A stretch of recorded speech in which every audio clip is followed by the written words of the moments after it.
बिस्मिल्लाहिर्रहमानिर्रहीम। अस्सलामु अलैकुम। दीनी मिसाइल में खुश आमदीद करता हूँ। हमारा आज का मसला यह है कि क्या बीवी पर बेनमाजी शौहर के हकूक़ की अदायगी भी फ़र्ज़ है, और बेनमाजी शख्स के साथ उठने बैठने और खाने पीने का क्या हुक्म है। तो चलिए नाज़रीन, चलते हैं इन सवालों के जवाबात की जानिब।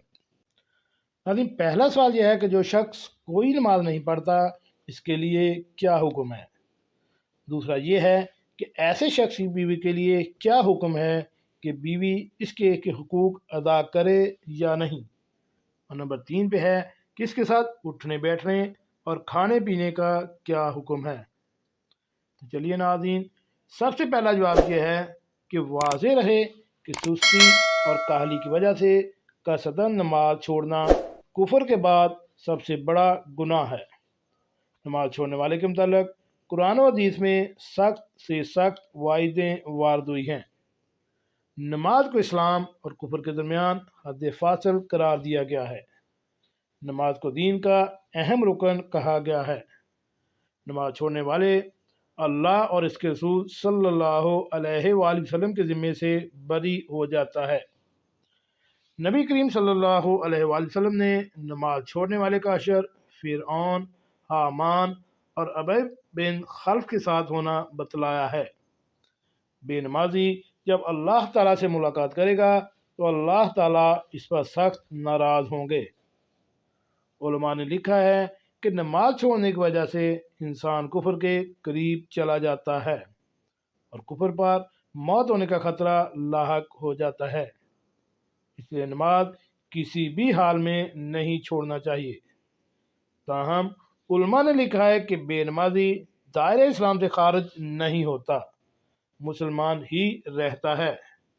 शरीयत की रूह से बेनमाजी का फासिक यानी गुनाहगार है। नंबर 2 पे है कि शौहर अगरचे बेनमाजी और फासिक हो, बीवी पर अपने शौहर के हकूक़ की अदायगी शरअन लाजिम है। बीवी शौहर के हकूक़ अदा करते हुए नरम और ऐसे अंदाज में अपने शौहर को नमाज की तरगीब दे सकती है, लेकिन इसकी वजह से शौहर के हकूक़ में कोई कोताही करना इसके लिए जायज़ नहीं है। बीवी को चाहिए कि अल्लाह ताला से शौहर की हिदायत के लिए दुआ करती रहे। नंबर 3 पे है कि बेनमाजी अगरचे फासिक और गुनाहगार है, लेकिन चूँकि तर्क सलात की वजह से दायरे इस्लाम से खारिज नहीं होता, इसलिए मुसलमानों वाले तमाम मामलात बेनमाजी के साथ भी जायज़ हैं। ताहम अगर ये उम्मीद हो कि नमाजी के साथ ताल्लुकात ख़त्म करने से या माशरती बाइकाट करने से इसे अपनी गलत फहमी पर नदामत होगी और वो नमाज पढ़ने लगेगा, तो ऐसी सूरत में इससे ताल्लुक़ ख़त्म करना जायज़ है।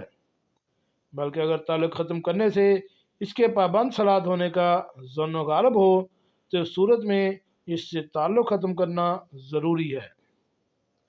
इसी तरह अगर गालिब गुमान ये हो कि इसके साथ ताल्लुकात बेहतर करने से वो नमाजी हो जाएगा, तो इसके साथ ताल्लुकात रख कर इस्लाह की कोशिश करते रहना ही खैर ख्वाही का तकाजा है। जी नाज़रीन, कैसे लगी आज की मेरी ये मालूमाती वीडियो। ऐसी मालूमाती वीडियो हासिल करने के लिए मेरे इस चैनल दीनी मसाइल को